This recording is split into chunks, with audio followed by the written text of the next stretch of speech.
It's Marley from the Energy Boutique with your energy forecast for November 2024. So on November 21st, we have the sun moving out of Scorpio energy and moving into Sagittarius energy. First of all, this is going to be a very welcome shift. Of course, Scorpio season is no joke. We went through major changes, major transformations in our inner realm.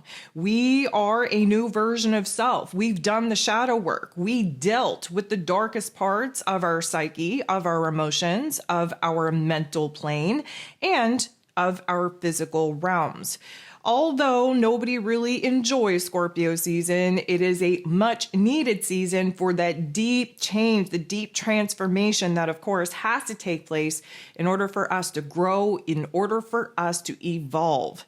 Now, the Sag energy acts as the light at the end of what has been a very dark tunnel in Scorpio season.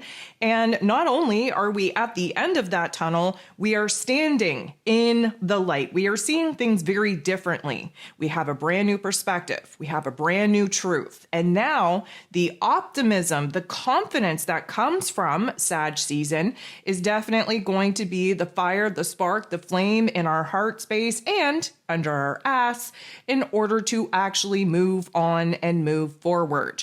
So let's unpack.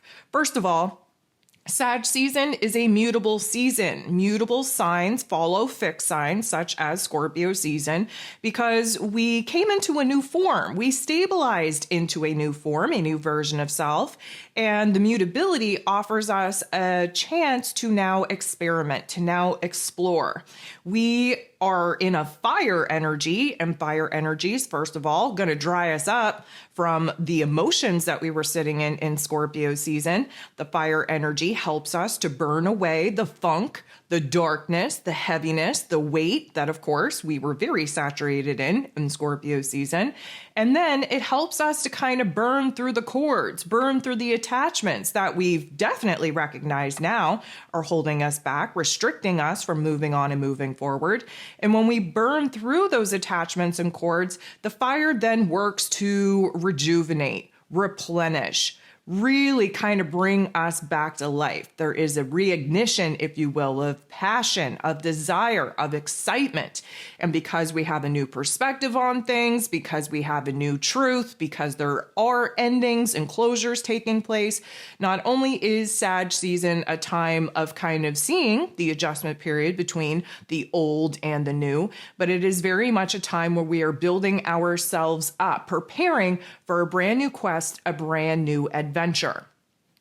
I think it's also important to remind you that Sagittarius season is the last season before we move into the solstice energy. The winter solstice will be popping off December 21st when the sun moves into Capricorn season.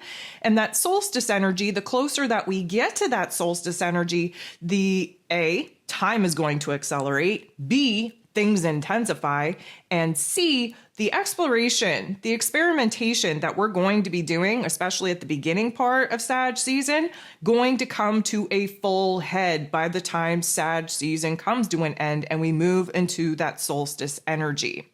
So in Scorpio season, we were kind of focused on, the connection that we were making, first of all, within ourselves. And secondary, we were kind of looking at these soul merging connections that we want to be making with the people, with the world around us. So although it was kind of, more individualized, moving into Sag energy, we have more of a desire to kind of connect with something bigger, something more meaningful, something that carries a greater purpose, something that is going to connect us in our individual lives to the greater, grander whole, the world around us. And we have to kind of consider the fact that Jupiter, the planet of growth, expansion, beliefs, abundance, blessings, he rules over the Sag energy, and he's like the hype girl of the zodiac. He brings the optimism. He brings the confidence. He magnifies where it is that we have old, outdated systems and structures that, again, in Scorpio season, we've identified need to die. And with that, we're ready to grow. We're ready to evolve. We're ready to bust out of our comfort zones, again, explore and experiment with different things because we've recognized through Scorpio season what isn't working. And so this is a time, especially with Jupiter currently retrograde, in the opposing energy of Gemini, this is going to be a time where, yeah, there's a little bit of a reflection back, not too far. However, Mercury is going to be going retrograde here in this Sag energy here on the 25th. So that's definitely going to turn the volume up on the reflection part of things. But we are essentially taking a good look at where it is that we're coming from. We are making a list of where it is that we have zero want, need, or desire to continue that particular path.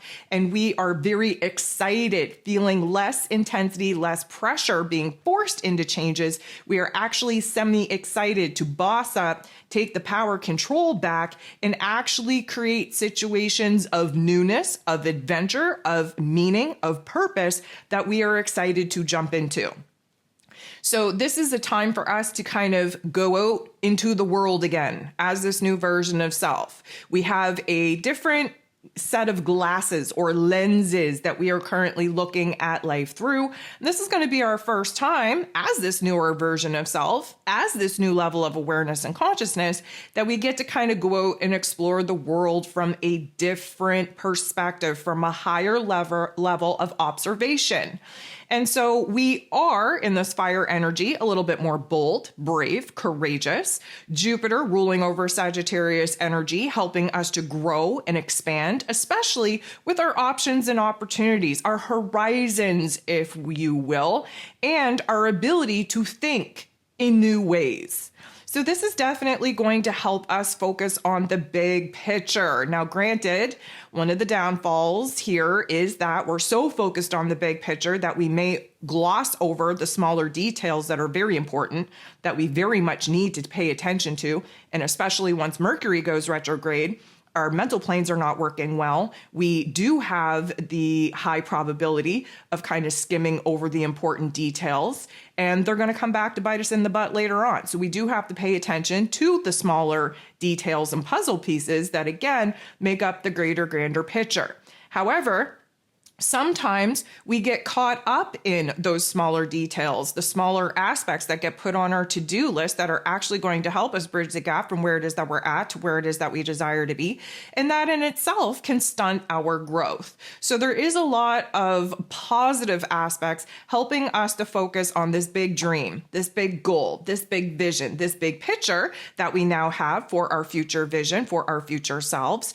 And as long as we can kind of balance, again, the excitement, the anticipation of where it is that we want to end up, but also taking a good look at our present moment, what we have power and control over, the smaller details that are very much needed in order to piece together to align us with the success of that great big vision, goal, and dream, we're going to be all right. We definitely move into a more philosophical point of view, the way that we're thinking, the way that we're bringing new information in. It is going to kind of push us into a different realm of thought, especially with how it is that we're going to get from where it is that we're at to where it is that we desire to be. Now, again, one of the cautionary notes is that we can bite off more than we can chew. With Jupiter in his rulership over the Sag season, everything is big. Everything is a little bit more dramatic, a little bit more over-exaggerated, and we tend to overestimate what we're actually capable of. Now, typically speaking, we come out of the Scorpio energy. We kind of see this big, brand new, shiny world in the Sagittarius energy. We hit the ground running. We dream the biggest dream. We bite off more than we can chew. And then what happens? We move into Capricorn season and we have to come out of this la-la land. We have to come back down to earth. We take the big goals, visions, and dreams that we've conjured up in Sag season, and we actually get down to reality, planning and strategizing what is actually actually achievable, what is actually obtainable, and what it is that we can do to actually bring to life these new goals, visions, and dreams that we're going to be percolating on, piecing together through Sagittarius season. So our faith is renewed. Our hopes, our wishes are renewed, and especially coming out of the shadow work in which we've done in Scorpio season, we are feeling happy. We are feeling a little bit more positive than we have in the past. And again, we are reassured that a hope, a wish, and a dream is what is needed in order to break us out of, again, these restrictions, these limitations that we 100% identified that we need to kind of close the door on, that we need to provide an ending, a death, a closure to in Scorpio season. So this is a great time to really tap into this new renewal energy. Again, the Scorpio season gave us the death and destruction of self, of our physical realms, in order to clear the space, clean the slate for this rebirth energy, this resurrection energy, this renewal energy. And the Sag season really supports and encourages us to sit in that hopeful, wishful, imaginative disposition and really focus on all of the good. We are plucking out the silver linings. We are leaning into the attitude of gratitude, and we are really pushing the boundaries of our comfort zone.